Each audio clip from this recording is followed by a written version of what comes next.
Can you hear me? Hello? Yes, we can hear you. Okay. Are we live? Yes, we are live. Okay, wonderful. So let's see. I don't know how many people already were able to join, but welcome, welcome, welcome. This is our second stream. My name is Dr. Francesca Peripletikova. Jessica Kreiser is a moderator that has been working for me for a while, helping me with super parenting courses, helping me with all other tasks that require her undivided and wonderful and very wise and helpful assistance. So thank you, Jessica, for being here and for helping with this as well. So being the second stream, we do have some questions remaining for the previous one, and we're very diligent at recording them and making sure that we answer as many questions as everybody has. And today, if we have the time, depending on how many people we have and how many questions we have, we may or may not have time to address the questions that have been already previously answered. Now, if we don't have the time to address all of the questions, and I already mentioned to everybody before in the first stream, I do have a self-diagnosed verbal diarrhea. I can talk for hours about one question. So, and those of you who were present there last month, probably have noticed that I do tend to talk a lot. And there is a reason for that is because a lot of the time I need to give you a bird eye view so that you can indeed understand the answer that I'm providing, because your questions are very complex and which requires complex answers. So we may not get to all of the questions that you're asking.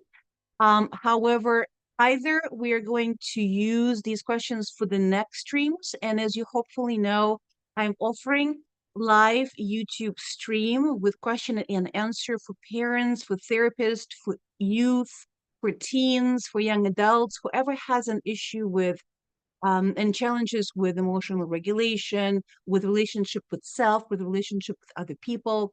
So these streams are being offered once a month, every Tuesday, fourth Tuesday of the month at 12 p.m. Eastern time. So if I can't answer your question because it's only 60 minutes, I will either try to answer it the next time, or I will use these questions, especially if there is a pattern of the same question being asked, as to develop the content of my short YouTube presentations for the future. So as I already said last time, here we may have people who are parents, who are psychologists, who are teens, who are young adults, who may be grandparents, who may indeed have children themselves who are suffering from emotional and behavioral issues, those who suffer themselves from the emotional tsunamis and having difficulties regulating themselves and therefore having all kind of issues that arise in their life because of that. People who have issues in the relationship with themselves, who will be asking me about their children, who will be asking me about the relationship with parents. So hopefully we're going to have a wonderful discussion that touches upon both sides of the continuum. And I just wanted to also note that Jessica is going to be selecting from the questions that seem most relevant to our discussion as of today, because sometimes we develop themes. And especially if there's a repeating question, of course, that question is going to be on air. Other than that, I will try to answer all the questions either next time or in the content that I'm developing. Did I miss anything from the introduction? I think we're good. Okay, Oh, excellent. wonderful. So, we'll start on a few questions. Again, if anyone has any questions, to put them in the chat. The first question that has been asked is, how can we address kids who run away from the house whenever they're in crisis? Oh, wow. This is a very difficult question to answer because it involves safety issues. Safety above and beyond the ones when you're having a child, having a temper tantrum, screaming and yelling.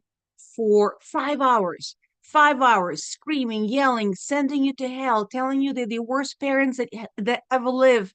I wish you die. I wish your cancer comes back. In those moments, children who are emotionally dysregulated, it's an emotional intoxication. Everything goes, right? This beautiful, wonderful child who is very compassionate, who is very understanding and empathic to everybody around, who loves animals, who's very creative, in a moment of dysregulation because of the emotional tsunamis, they turn into, this prehistoric monkey comes out and everything goes. Now, with that said, 5 hours or whatever of screaming at the top of the lungs, saying all kind of vicious things, swearing, safe. Yes, it's safe. Nobody is actually physically getting hurt. Yes, emotionally, absolutely, because to tell you the truth, the only way that we can indeed qualify incidents like that, it can be qualified only as a verbal abuse towards the parent or anybody around, or God forbid, physical violence, so also physical abuse to people around that child. However, it is safe to the child, right? Him screaming, there's no safety necessarily being, there's no safety issues. Running away, especially given that I would imagine that what you're talking about is not necessarily getting out of the house and hiding somewhere on a premises in the bushes, because that can also happen. When you say run away, I would assume that the child is actually bolting and taking off. So my question usually, if a parent comes my way, I would first ask exactly that. So what does it mean, running away? Is he hiding somewhere on the premises, not too far from the house, waiting for somebody to come out? Because that would be one type of the intervention. Or whether the child is actually bolting, running away, and now it turns to be very unsafe. Now, if the child is staying on the premises, and we have a lot of children that actually, even in therapy, in the therapy context, a lot of the time, I always ask parents, when I used to work from the office, right? Now I do all of my sessions on Zoom. But when I used to be in the office, I would be asking parents, one of the questions would be, is your child a runner? Because yes, our children who are emotionally sensitive, who have difficulty with behavioral regulation, all of them have issues with their sense of safety. Sense of safety means control, ability to predict, ability to know what's going to happen, and ability to control what is going to be happening to whichever degree possible. Now, and when we're talking about control and sense of safety, we're talking about the reaction, fight, or flight. And they go back and forth, meaning fear, and then anger comes in to protect, to seize the control back, to relieve the fear, right?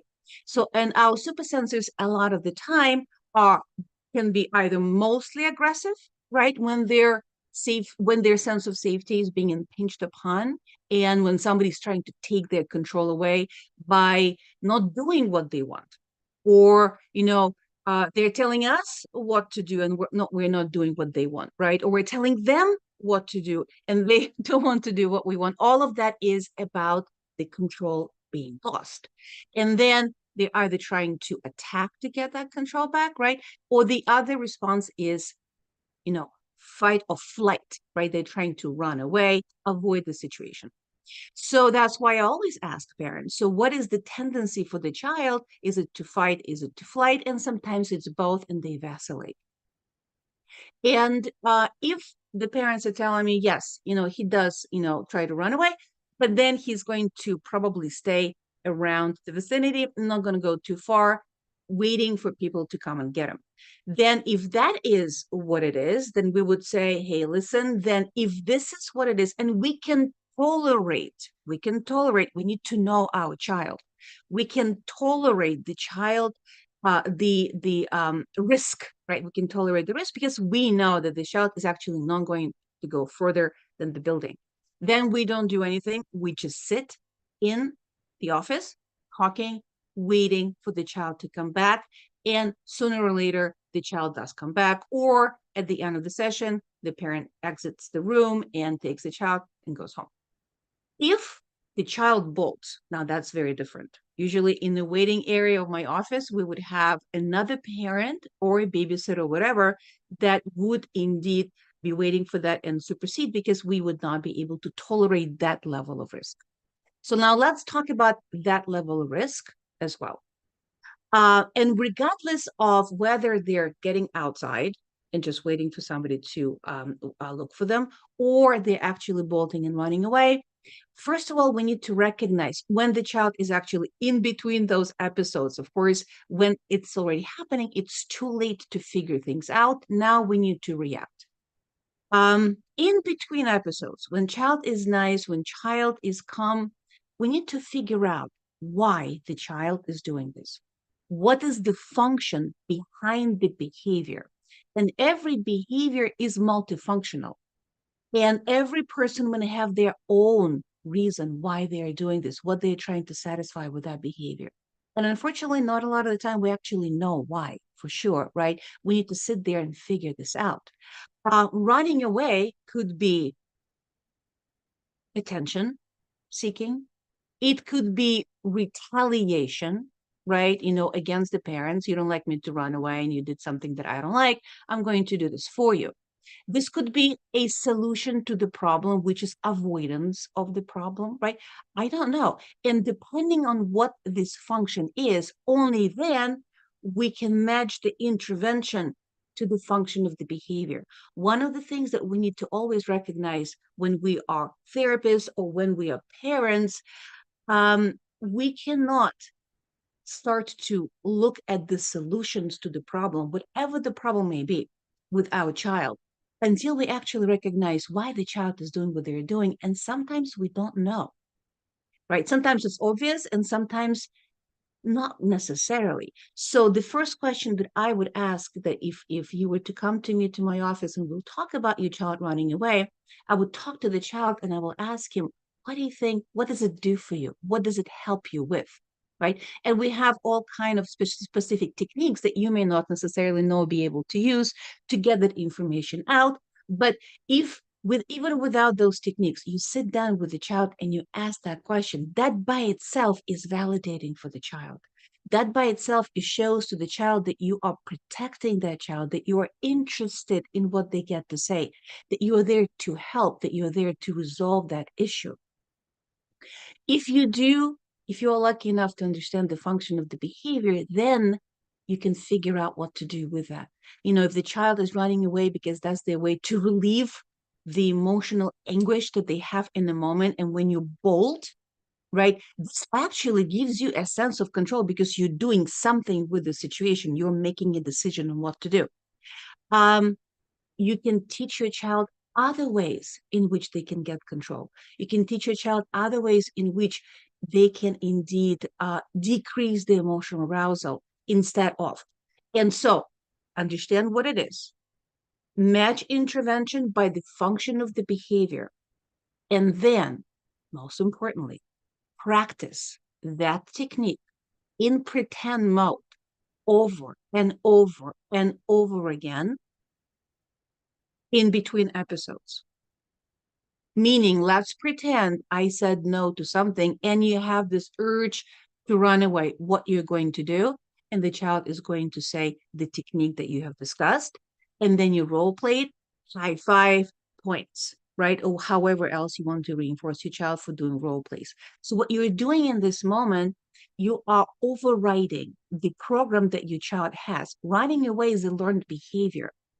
When we talk about functions, we're talking about what is reinforcing, what is maintaining that behavior. He's getting something out of it.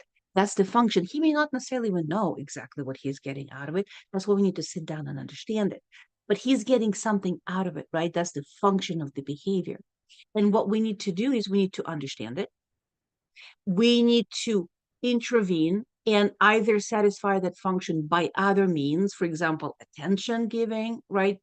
Give attention for positive behaviors or whatever else the intervention that you want to do.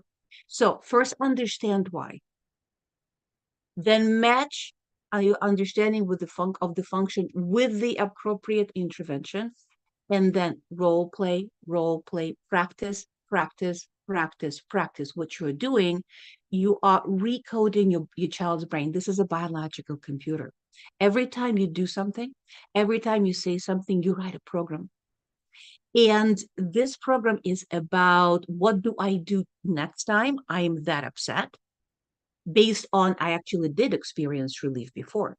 So when you are doing practice, practice, practice of an adaptive technique, what you're doing is you're overriding the previous program that probably, unfortunately, is very strong because it was coded and recoded multiple times. I would assume your child did not run away once. I assume your child ran away multiple times. So this is a coded and recoded, repeating code program. It's very strong. So therefore, you need to replace it with another program. When I feel that badly that I want to run away, I am going to do something else, such as use a skill, for example, over and over. And when you're practicing the technique, it doesn't have to be in real time. In real time, meaning when already child is upset, it's too late. That's when they need to use an already coded and recoded another adaptive program. You see how this works? And what I just gave you, this is the mechanism behind reprogramming your child, one of the mechanisms. You, parents, please remember, you are foundational programmers.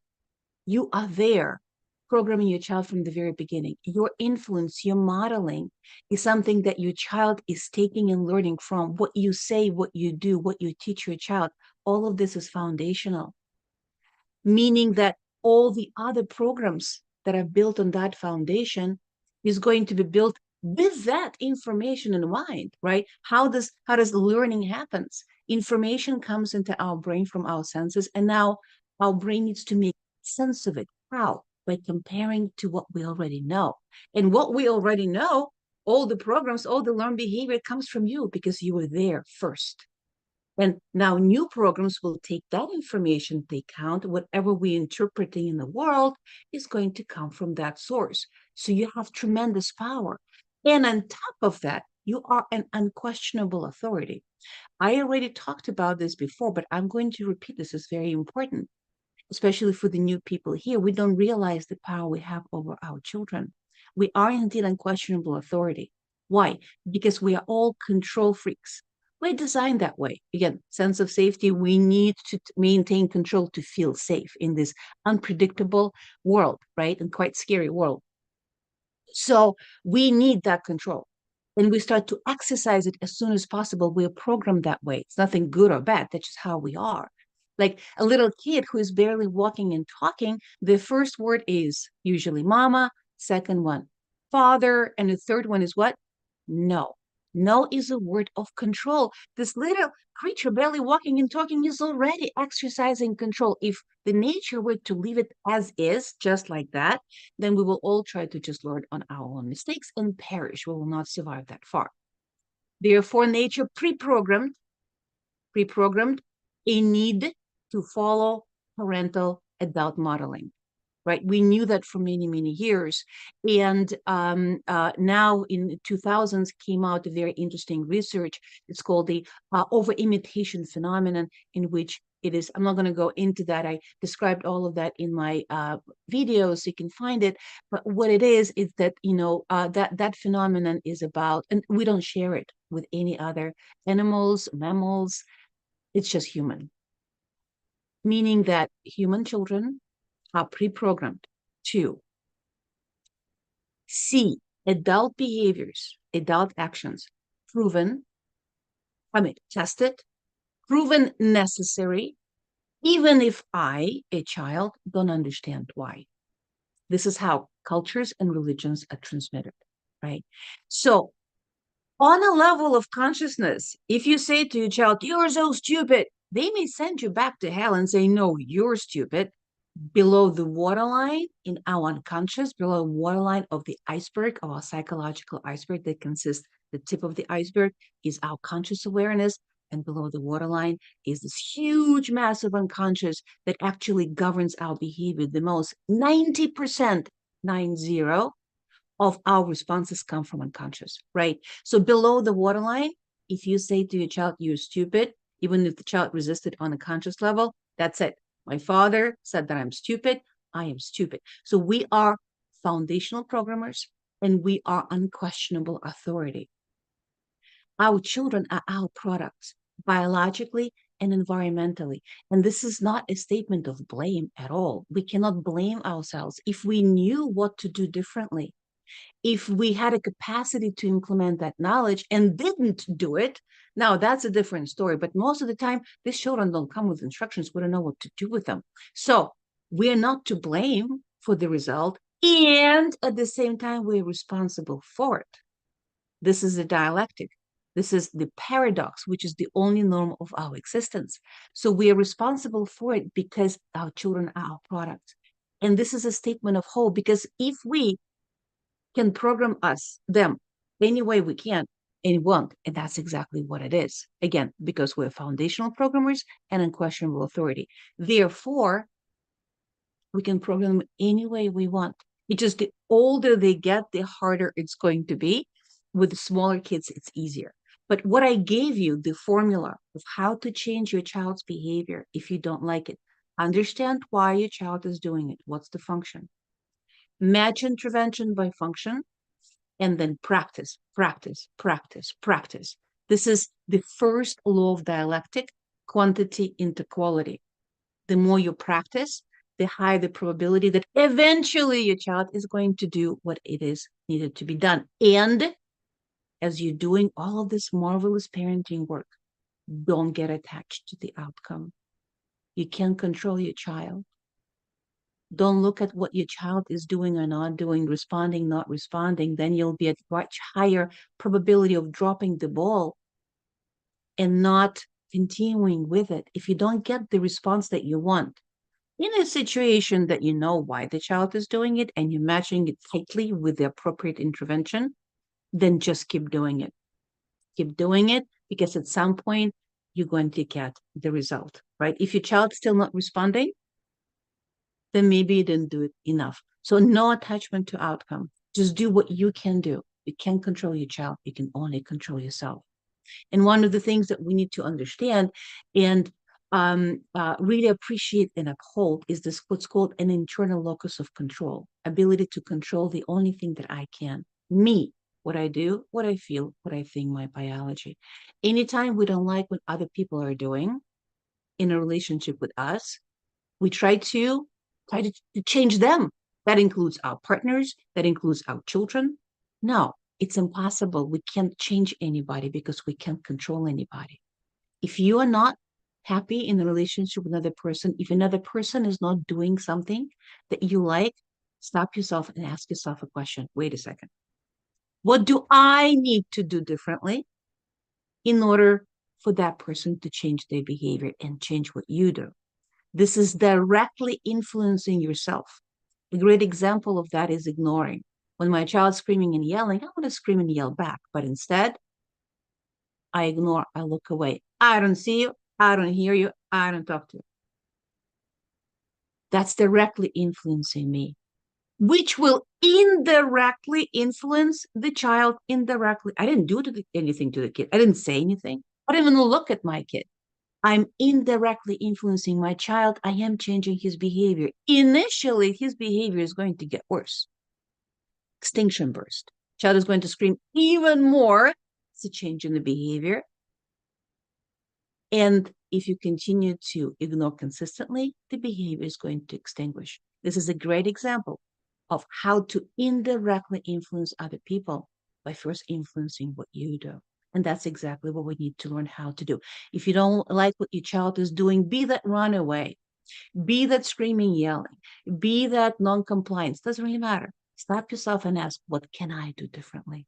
And in this example, what you can do differently is you can sit down with your child. You can ask them what could be the issues, what could be the program, what could be the functions behind his behavior, why he's doing what he's doing. Figure out how to intervene, right? Read things, talk to a psychologist, whatever it may be. And then practice, practice, practice. The practice is on you. Or at least offer your child opportunities to practice and do it in a way that it can be reinforced practice so the child actually gets something out of it. Okay.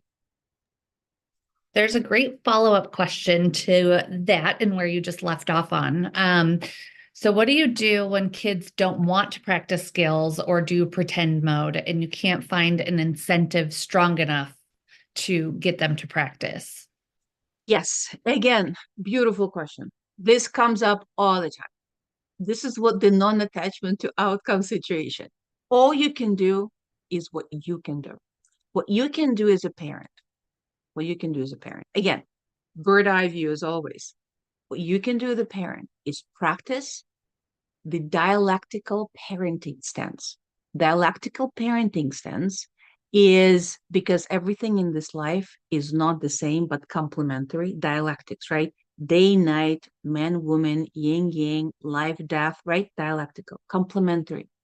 And whatever we do, if we want to be dialectical, if we want to move with speed and flow, if we want to be flexible and not stuck, stuck means one sided, right?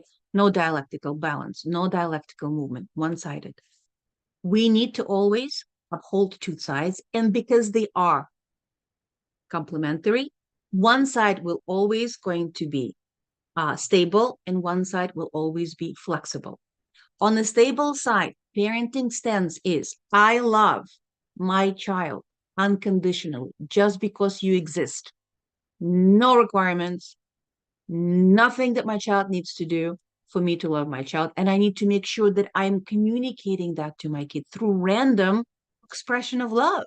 Like a child passing you by, love you. You go one way, the other one, just because. Random. Not great job, I love you. You just wrote a program that for me to be loved by my mother, I need to do something good, right? It's very simple. Writing those programs are very simple, right? And that's already a program that makes our love, our understanding of love as conditional. Simple as that, right? So I love you just because you exist. I accept everything that you do by definition of acceptance. I don't like it. If we like something, we don't need to accept it. We need to reinforce it, right? I don't like when you're screaming. I don't like when you're yelling. I don't like when you're throwing things around that you're not, following instructions right away. I don't like any of that, that you're running away. And I'm accepting it, not approving. You see, two sides. Acceptance means I don't like it, but I'm not fighting reality. I'm not criticizing. I'm not blaming. I'm not shaming. I'm not judging. I'm not doing downward comparisons, right? All of this is harmful invalidation. So instead, I'm validating. I'm communicating to you and to me. I understand why it's happening. Yeah, I understand why you screamed at me because you wanted ice cream and I didn't give it to you. Of course, I understand why you're upset. A lot of people will be upset about this. You see, you didn't approve it, but you said, I understand. Opposite of criticism, opposite of judgment, right? So I love you just because you exist. I accept everything that you do through the mechanism of validation and no wiggle room. If it's 1 hour of TV, it's 1 hour of TV, not 1 hour and 60 minutes. You need to be in control of contingencies to maintain that stance, right? But that's a separate story. And the flexible side, I'm taking into consideration all kind of information, my child's needs, my child's perspective. I'm changing my decisions and ruling based on new information coming in, right? Now, if you can maintain that stance and you're coming into the child and you're saying to a child, hey, remember, listen, I really, I do understand why you were so upset with me when I asked you to do the homework, right? Nobody likes homework. Homework is boring. I fully get it. And you were playing on a video game, you know, uh, who wants to get off the video game to do the boring, homework? You see, you validated. Then you can ask your child, right?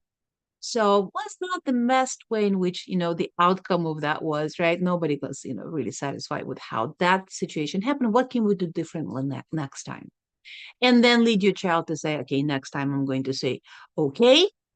And then you practice it and then you reinforce it. Now, in any time during that sequence, your child may send you to hell. Can control your child. However, what did you do? You did everything that you needed to do to be the protector for your child, to be the one to have the, to be the parent that your child needs to be. So you need to be, the child needs you to be. You validated, you modeled to the child how to talk to other human beings. You told him that you understand him. That by itself is gold. If you keep validating your child over and over and over again, right? Number one, they will see you as a person that they can come to and not be afraid of being judged. This is so important. How can you be a protector, right? And the only protectors we have in life are our parents. If I cannot come to my parent because I'm afraid of my parent, right? Afraid of the judgment and criticism. No. You also communicated, as I said, to your child how to talk to other human being in nice, kind, compassionate manner. You ask questions, right? You offered opportunities to role play. You offered opportunities to reinforce, the practicing of the techniques, and your child took none of it. Your child took none of it. You cannot control your child. What you can do is all of that. Seeding, right? So child actually using techniques, child actually being willing to practice. This is the outcome that we need. This is not the process. All we are in control of is the process, not the outcome. Outcome is never ours, right? Because there's so many variables that are, need to happen just like that for any outcome. We're just one variable in the string of those variables, which is infinite string of variables for any outcome. So what we need to do is we need to just seed, seed, seed by modeling, by validating, by doing random expression of love, by maintaining wiggle room, by teaching, by asking, by understanding functions, by offering opportunities to practice, by offering reinforcement and motivation, right? That's all we can do. For germination to occur, meaning the change that you want, we need what? We also need for the soil to be ripe. When that soil becomes ripe, you don't know. Nobody knows, right? Child is not in control of it. You are not in control of it. Nobody. But once the soil becomes ripe, the seeds already need to be there, right? So to answer your question now from that bird eye view, what can you do? Set a stage. Set a stage in which your child actually wants to role play with you, not only because of the motivation, such as points or actual tangible rewards, because he wants to make you happy, because he wants to please you. Can you imagine that happening? And that can happen. For example, if you do reciprocity with your child, meaning that you do things that your child wants to do on child's terms, such as he wants to play video games, you sit down and you play video games with your child. He wants to run around outside and play ball, you get out and you run. And I know that we all are very busy, and I understand that we all have all other things and other children and work and this and that, and all of that is also very important, and all of that is an investment into one day. With all of that being done, your child is actually agreeing to do things with you, right? Actually has the motivation to please you, to make you happy because you are making him happy, right? And the question of motivation. One of the things that we need to recognize is a lot of the times our children are not motivated to do any of it because they're getting everything for free.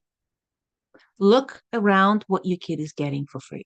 You know, any amount of video game time, right? Or whatever video game time, all of that free, none of that to be earned.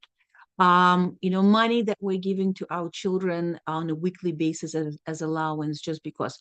I don't understand the concept of free allowance. That's teaching your children about free money and why.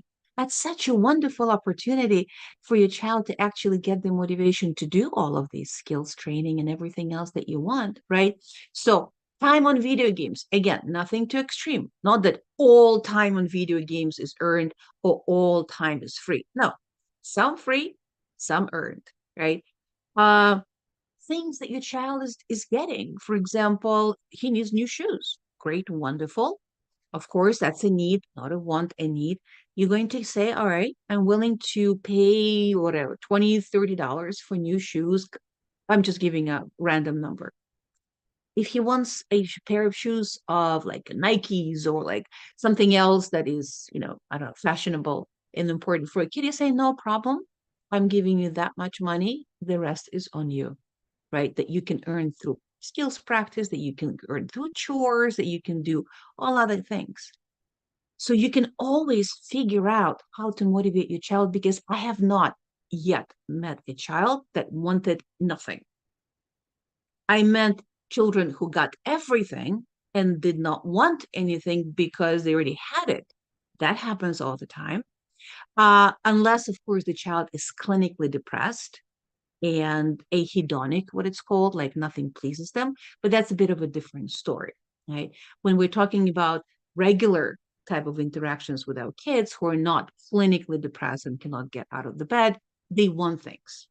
Just take a look at whether or not they are getting everything already for free. Then, of course, they will say, I don't want anything else because I already have everything. So now, with all of that said, to narrow down to answer your question, to increase probability of your child actually agreeing to practice skills and do anything else, you need to set up a relationship with your child in which he wants to come to you, he wants to talk to you, he wants to please you, right? Otherwise, he will not even discuss with you what to do instead. Forget practice, not even discuss with you. And then practice with you because he wants to make you happy, because you're making him happy through reciprocity, doing things with him as on his terms, God knows what, right? And also make sure that things that your child is getting are not all free, that you indeed have limits and that you indeed can offer something free. And a lot of it needs to be earned, which also teaching the child how to invest their time and effort to actually get something out of it. That's beautiful. That's teaching agency. So it's win, win, win, win. Right. So the next question, we had a similar question last week that we didn't get to. So the question is, my schedule means I can't always be with my dysregulated child during the day and need a nanny. Do you have any suggestions on what we should teach them to teach the nanny to do to handle the child? Or if there's like any alternatives to either to share with the nanny? Okay. Beautiful question. So in therapy, when I have a child coming in, it takes a village to raise a child, right? So it's not just that the child is coming in. No, no, no, no. It's not that the child and the parents are coming in, right? It's the child, it's the parents, it's the siblings, it's the grandparents, it's the nanny.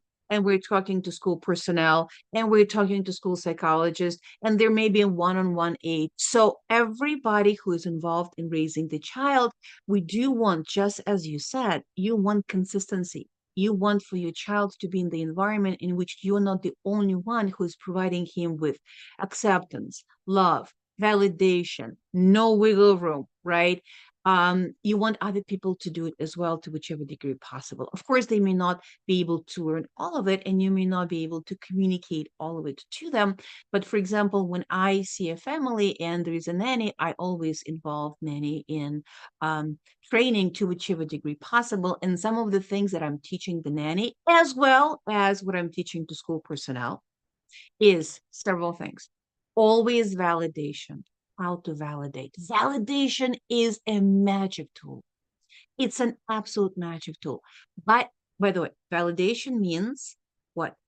You are communicating to another human being. I understand why you are feeling this, saying this, thinking this, doing this, right? I understand why. I don't blame, I don't judge, I don't criticize. It's the opposite of that. I don't agree. I don't approve. Like if a child comes in and he self-harms, and I would say, listen, I get it. It actually does help you in a moment when you self-harm, right? Reduces your emotional arousal. I didn't say, great job, keep doing it. No, but I said, I understand. So validation, basically, it makes sense to me because, you see, cause. There's a validation is about, I'm communicating to you, I understand the causes of your behavior. Don't approve, understand. Acceptance and approval on two different sides of the continuum. Always teach validation, always practice validation. It's a magic tool for many reasons. And I will not get into each and every one of them. I actually have all kind of videos on validation that you can look at the YouTube. So I don't want to waste our time today because it's already the content available. But just to give you an understanding, number one, validation by itself is an emotion regulation technique. Have you seen that when you validate a person and they come to you and say, can you imagine, my boyfriend broke up with me on a text, whatever, right? And you say, oh my God, I can't believe what a bastard, what kind of a person is he? And you see the person doing this, you see, deflate. They deflate. You know what just happened when they deflate? You got it. You understood that. And there is a process that happens in our brain that actually drops the energy, the tension, right? That we have accumulated because of whatever happened. And when we validate another human being, or when we self-validate, right? When we receive validation from others or validate ourselves, it functions as an emotion regulation. I, I'm understood. I'm supported. Somebody's there for me. Somebody's there who's understanding me, not criticizing me. I am not alone. I am not alone. Number one, already you took away some of the problem, right? And increased chances of your child either already regulating much better or at least being more willing to talk to you. Why? Because when you validate, you are going the opposite of the script that the person is having in their head, right? A child comes to you and says, can you imagine what my brother, he broke my favorite fire truck and I punch him in the face.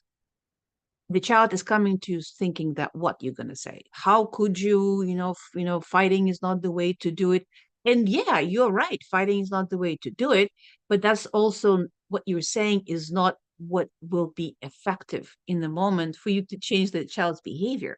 Because the last thing that you want to do, if you want to change somebody else's behavior, is to make them angry and defensive.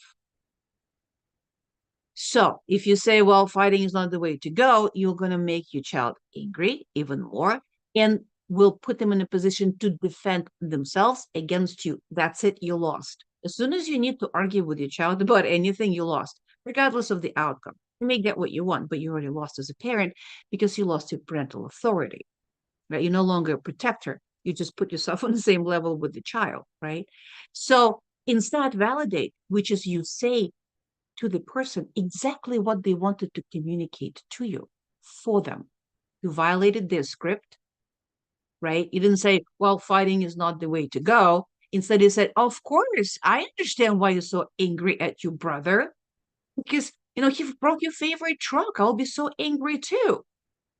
You know what just happened? A moment of confusion because the child did not have that line from a mother in the script. They're like, what do I say now? I was preparing to fight. There's no fighting with me, right? Moment of confusion. When you have a moment of confusion, what can you have? Now you can move in and you can make another person play your game with your rules. Before, if you follow the script, you're playing their game. You can win it. You cannot win somebody else's game if you're playing by their rules. Make them play yours. And this is one of the ways to do this. So validation is amazing because right now the child is yours.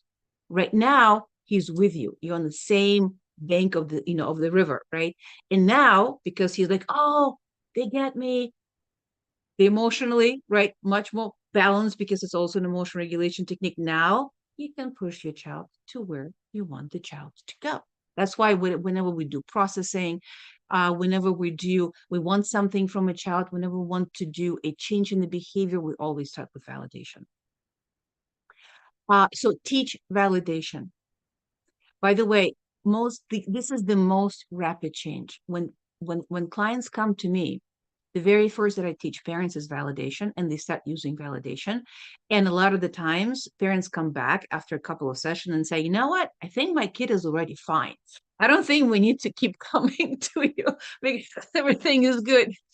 That's not necessarily so, but validation by itself is absolute magic. Try it, use it on yourself and other people. The other thing that I would teach that person is ignoring, right? Again, we don't have time for me to get into the ignoring, but ignoring pretty much means where are my three monkeys? Here they are.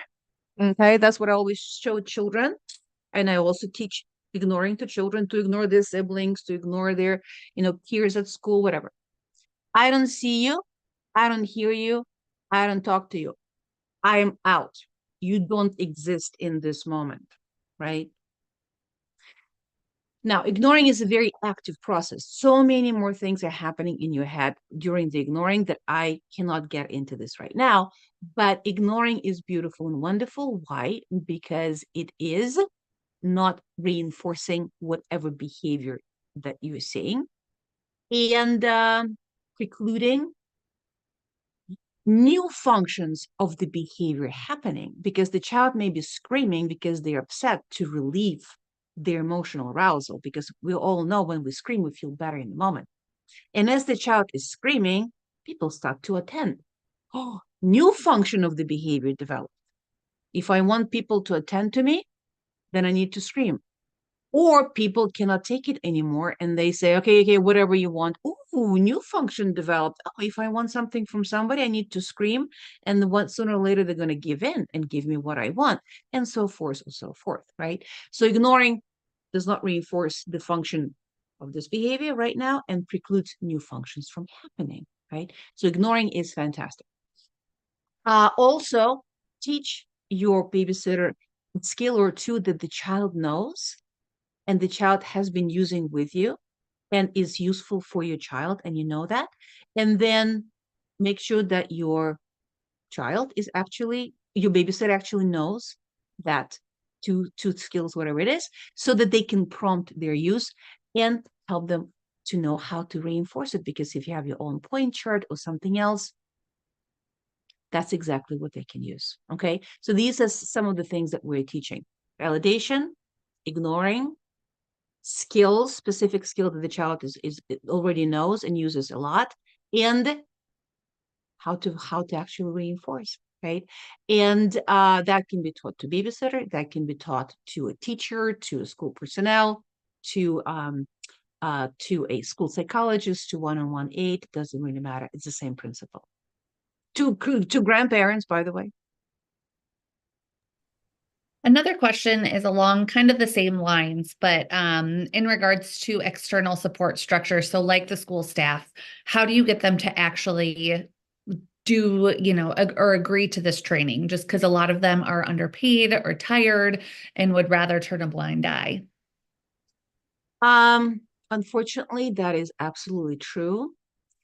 And as we said, we can't control anybody. We can only offer.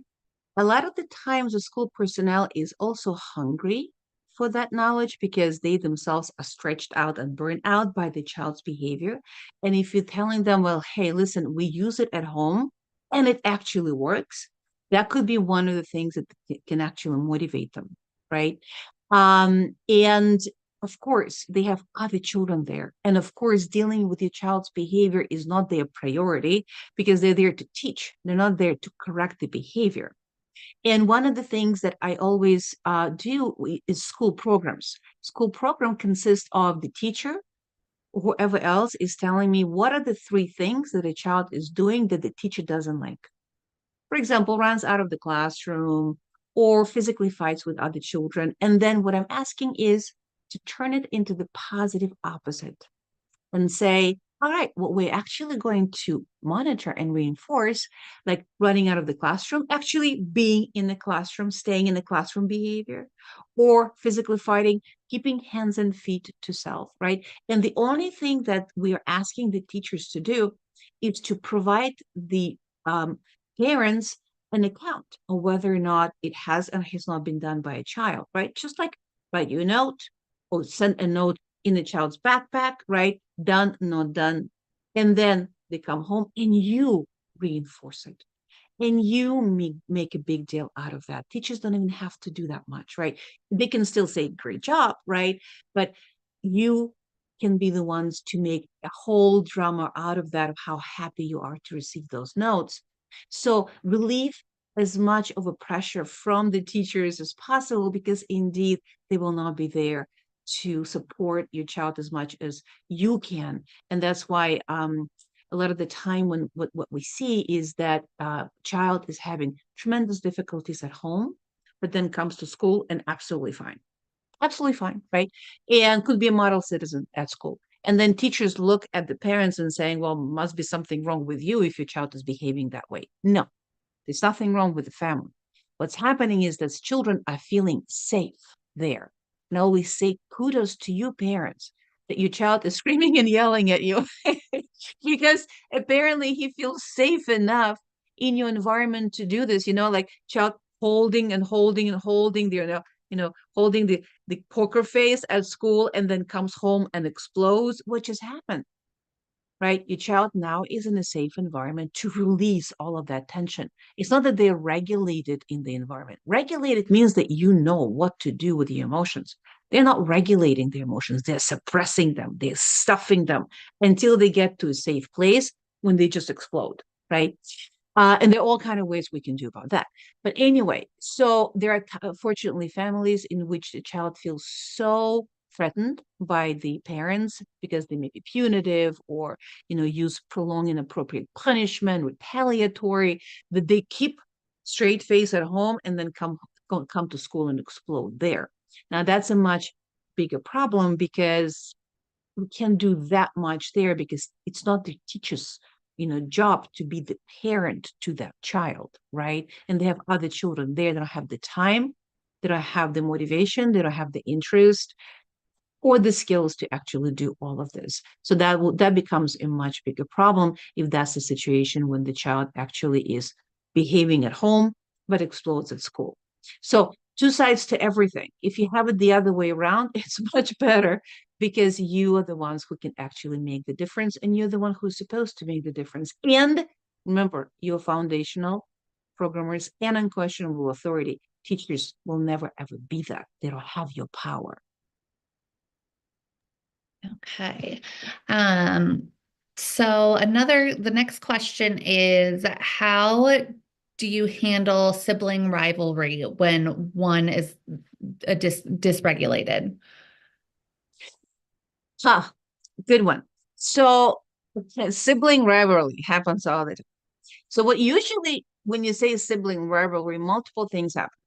Number one, it could be that they're screaming at each other, provoke each other, right? Another level to that, they try to drag you, right? And say, my sister, right? Come fix it for me. So two situations. Let's talk about the situation number one, when they're just against each other.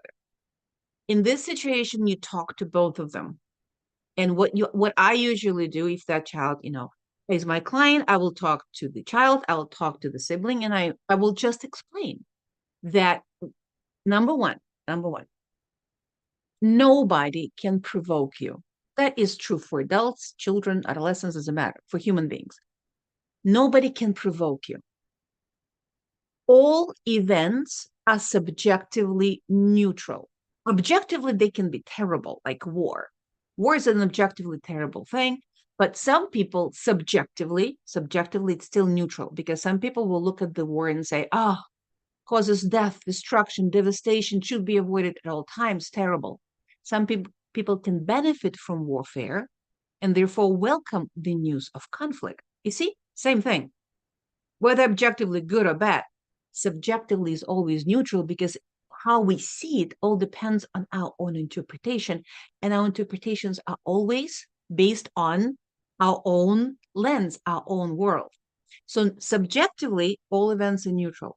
I say you're so stupid to five people, five different reactions because five different interpretations. Therefore, nobody can provoke you. What happens is something happens, that information goes into your mind makes an interpretation of it, And then you provoke yourself with your own interpretation, which is tremendous power. Meaning what?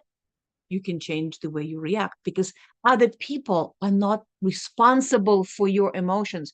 When people fight with each other, what are they trying to do?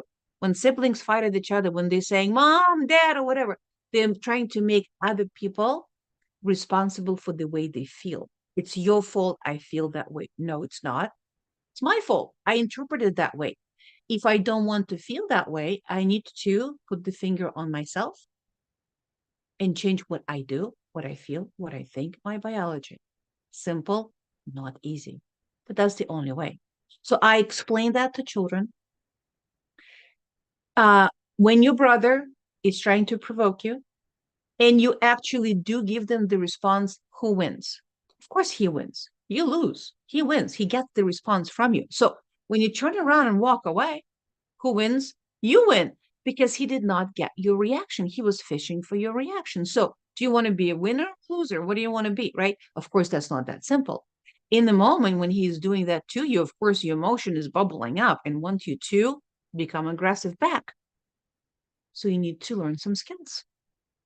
So what you do, you explain that. You teach your child skills of emotional regulation, breathe in, breathe out, whatever it is. And you reinforce them walking away from each other. Whoever walks away gets reinforced. If they walked away and you saw it, immediately jump in, great job. If they did it without your presence, they need to come to you and say, hey, Mom, can you imagine I walked away from Johnny? And you say, all right, wonderful, show me. And then turn it into the role play, meaning it's irrelevant whether it's true or not. You can still use it as a role play and reinforce the role play, even if it didn't happen. Beautiful, you wrote the program. So this is the situation when they're against each other and you're not being dragged in. If you are being dragged in, explain to your children, listen, I can't change your relationship. I can't help you because I'm not part of it. It's between you and your sister. If you don't like what your sister is doing, change what you do. Don't drag me in. The only thing that I can do is I can model it myself, how to indeed deal in interpersonal situations of that sort. I can teach you how to indeed change the relationship with other people by changing what you do yourself. And what? That's it. I can model, I can teach, and I can actually practice those techniques with you. And I can reinforce you for walking away, for ignoring whatever it may be, but I cannot solve your problem for you. When you're dragging me in, there's nothing I can do. What you want me is to punish your sibling. Punishment doesn't work much to change anybody's behavior. What you're just doing, you're trying to retaliate because you are actually angry that somebody did something to you that you don't like. Absolutely. But that's on you to fix. You cannot fix your problem by trying to change another human being. It doesn't work. It's an illusion. It's not real. We cannot, number one, control anybody. And number two, nobody's actually responsible for our reactions. Nobody's responsible for the way I feel. It's my own interpretation that produces that feeling. Nobody's responsible for how I react. My own interpretation caused me to react that way. Nobody's responsible for it. And that's the power that I have. Why give it away? Why would you want to give your power, your control over your life, over the way you feel, think, and do things to your brother or your sister? Claim it. Put it back on yourself. Walk away, breathe. If you don't like that relationship, change it. Number one, don't provoke your brother, yourself. Number two, walk away from provocations. Number three, try to compliment your brother on things that actually is happening. So try to do something nice to your brother, right? Not only take away, walking away from provocations, build something back in, right? The dialectic. Take something away, we need to plug something else in, something positive. Spend time with your brother, offer them to play games with you, right? Joke with them, be nice to them, be giving towards your brother. You want your brother to be nice to you? Be nice to your brother. Give to your brother. He wants to change the channel, change the channel. He wants to move to watch that movie, watch that movie. He wants to play that game, play that game. Give. And therefore you will receive. Instead, what we do, we're like vampires, sucking the blood out of each other, right? Me, me, me, me, me, me, me, me, give, give, give, give, give. And that's what sibling rivalry is all about, trying to take from each other.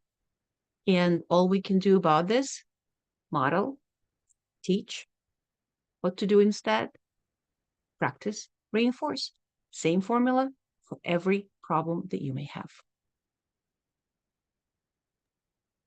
Right. And And yeah, we are at the end of the stream. So next time we will be live on, Jessica. When is the fourth Tuesday of April? give me 1 minute and I will tell you. 'It will be the 23rd of April.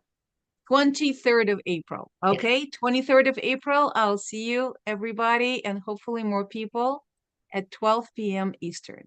It was fun. And this time we did not actually lose the stream in the midair like last time, which was a great example of we control nothing. I'll see you next month. Bye. Thank you, Jessica. Thank you, everybody who were here today.